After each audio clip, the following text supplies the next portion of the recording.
Hello there everyone, my name is PlushyCube, and welcome back to another episode of Minutes or Less, where I talk about the history of media such as cartoons, video games, YouTube channels, and movies, and all that good stuff in a short span of time. Today's episode is focused on one of the greatest animated web series of all time, that have mooned the naked eyes of YouTube, as well as showcasing the life of the creator who has entertained hundreds if not millions for years, and how the legacy of this show still holds up. For those eagle eyes who looked at the thumbnail and the title, today we're talking about Eddsworld, so crack open a can of cola and let's get started.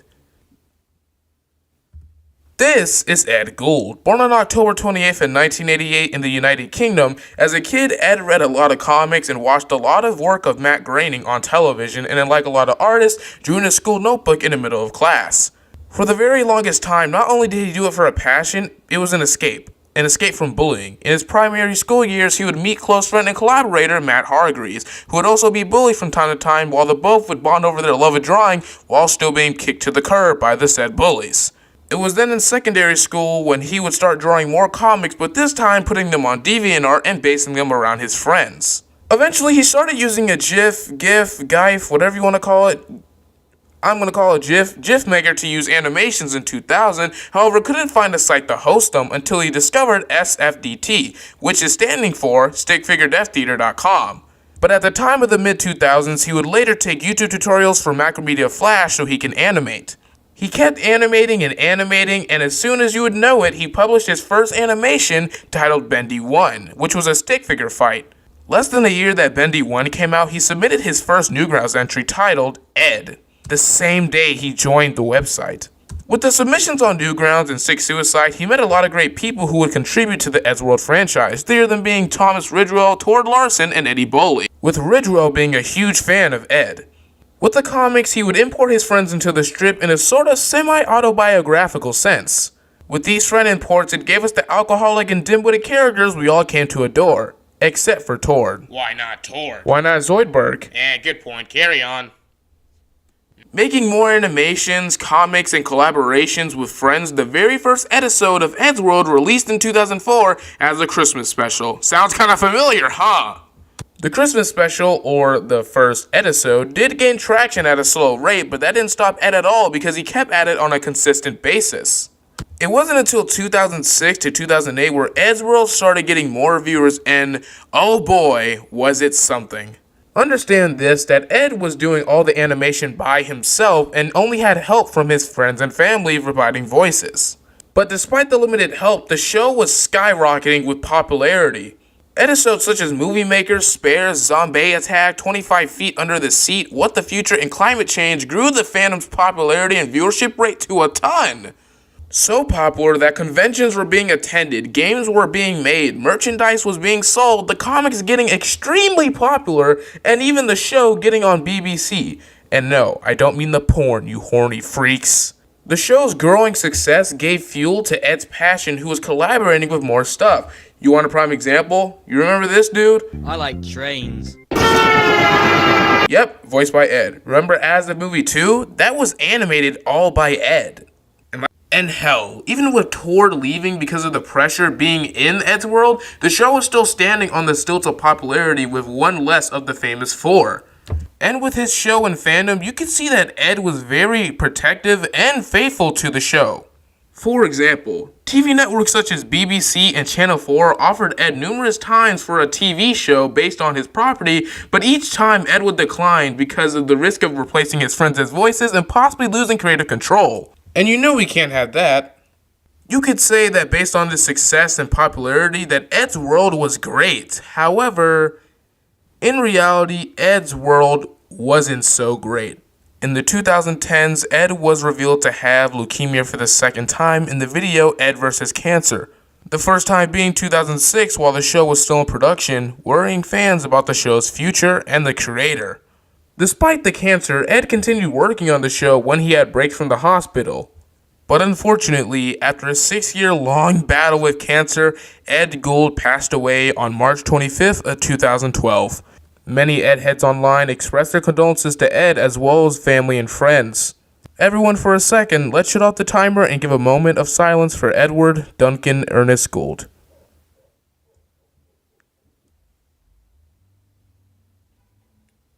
Ed, we love you, and thank you for sharing your world with us. Upon the dying wishes of Ed, the show nor character wasn't retired. Hooray! Instead, something else came that was very special to us Ed heads, Eddsworld Legacy. After Space Phase 1 was released, Ed's last work on Eddsworld, a crowdfunding campaign was launched to fund at least one more year of Eddsworld content, such as episodes, shorts, and comics, with the goal of $50,000. A new era of the series that would feel like Ed never left and would do Ed and the fandom some justice while at it, with Tom and Matt in charge, Eddie Boley as co-producer, and a new animator. And as far as I know, guys, that initial goal of $50,000 was surpassed by more than $80,000. That's insane. In my opinion, Legacy served the true justice for the fandom, giving us episodes that included the things we always wondered about the series that we scratched our heads on. Things like, for example, why does Eduardo despise Ed so much?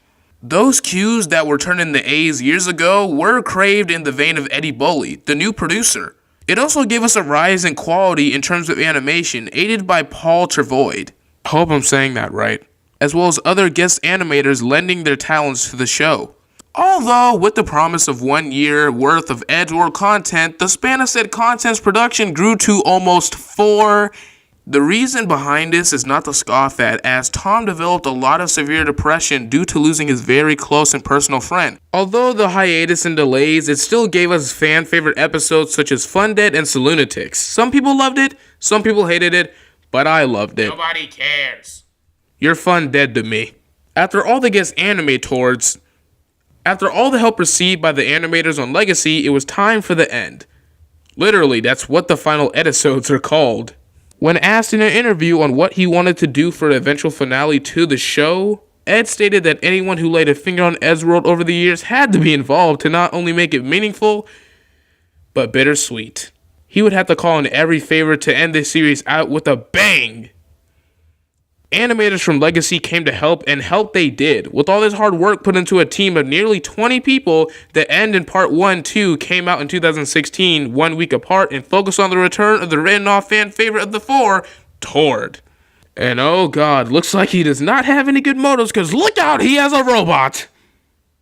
However, the real-life counterpart was absent during the making of the finale, so he was voiced by Jamie Spicer Lewis, a person that worked on Eddsworld Legacy. Despite this, the end was well received by fans old and new, giving the fandom a satisfying finale, ending us on a high note and closing the book of the saga, something that I bet Ed would be very proud of if he was still here. His legacy was kept alive by his family, friends, and fans. The fandom was a bit of an issue though. Throughout this era of the show, even with Legacy having the most high quality that the show has ever had, there were fans saying that Legacy wasn't even like Eddsworld we all knew and loved, and I can see why. I'll get to that later. What you guys have to know for now is that Tom not only left the show, but the fandom because of the toxic behavior of some fans who were very, very, very nitpicky and dissatisfied with Legacy. F you, fandom. At last, the show ended on a high note, and that was the end of it. For us to remember the show for its characters, episodes, moments, and good times, bad times, and the creator who gave it life. Well, I wish I could say that it was 100% true, but it is partially. What I'm trying to say is, the end that we got in the show wasn't really the end. What we got instead was the new and current era of the show, as of now, beyond. After the finale was released, Tom left the reins of the show to the Gould family, with Susan Gould trying to revive the show, keeping the Eddsworld spinning. However, that wasn't successful, but on January 1st, 2017, the comics that ended with the series were revived by Matt, both writing and drawing the strips. While it was nice to see the revived comics and more adventures of the iconic trio, something other than adventures in 4 panels was in the works. A third era of the show was in development and production for a while, with Ed's mom and Matt being in charge of running the show. While Matt co-wrote and directed it with a new team of animators, they also set up a Patreon for the show to fund more episodes because, you know, cartoons cost money to make. They are expensive, unless you're like the creator of 12-Ounce Mouse. August 1st, 2020, the first Beyond episode was released as the long-awaited sequel to Fanservice, a classic Eddsworld short. With the new voice of Ed and Tom, some fans criticized Beyond for the lack of vibe from the original, and not having Eddie Boley nor Tom in development. And so far, the series has 6 episodes at the time of writing and recording this, bumping the episode count to 44. While the new comics come out on a regular weekly basis, meaning that the show hasn't stopped spinning and has never become flat. You get it? Because all those stupid beliefs and theories you get from the world, you know? Yeah? You understand? Yeah. Well, that was it. The history of Eddsworld packed into the time of less than 11 minutes of a SpongeBob segment.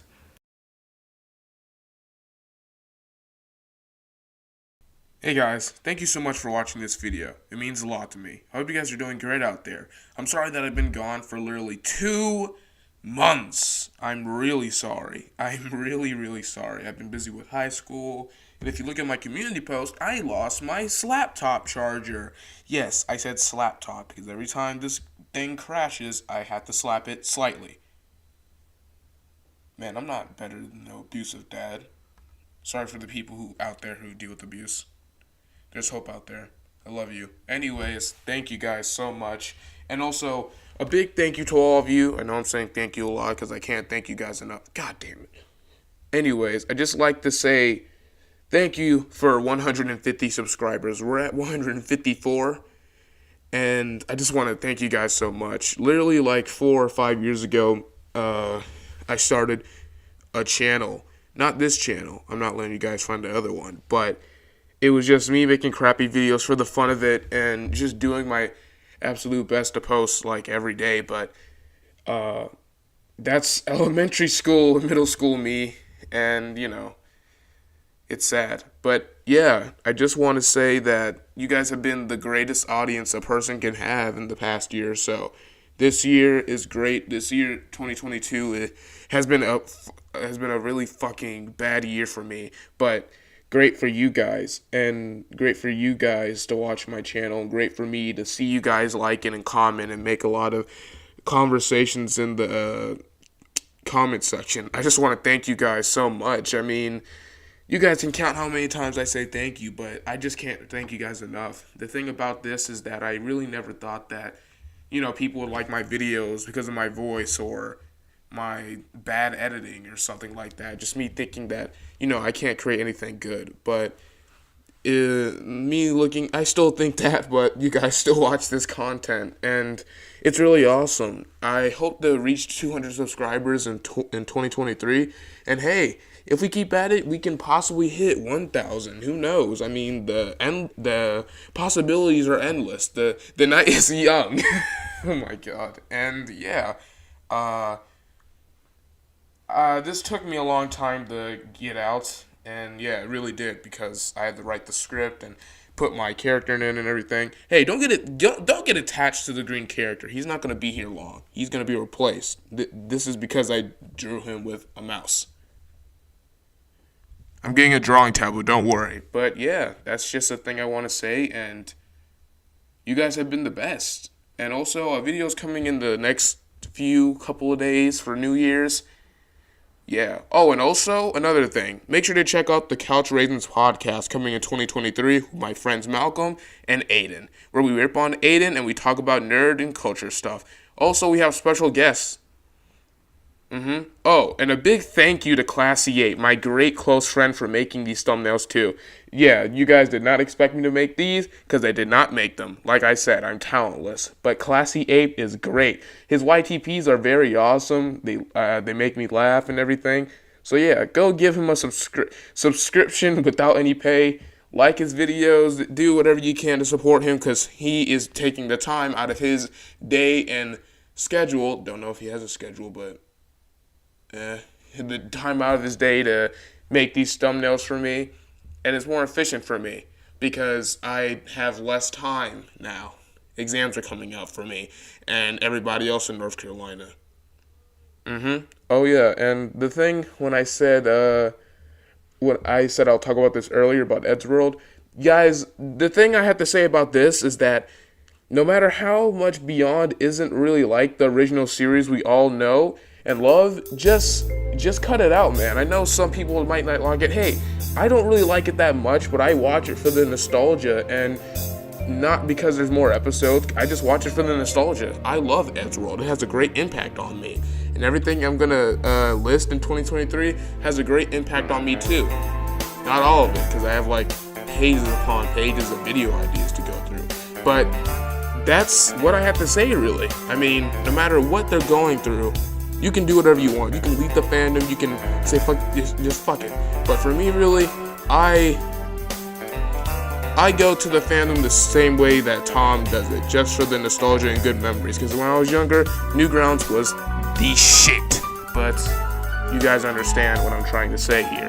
This is kind of like Angry Video Game Nerd. People always want to rip on it for working with Screw Attack or something. James is a busy guy. He has kids. He has a family to tend to. He has business deals, and he works with Screw Attack because he needs help, and there will be less videos coming out, man. And not only that, Mike, Bootsy, and Kyle left. So yeah, we don't really know if Mike's coming back, but I hope he does.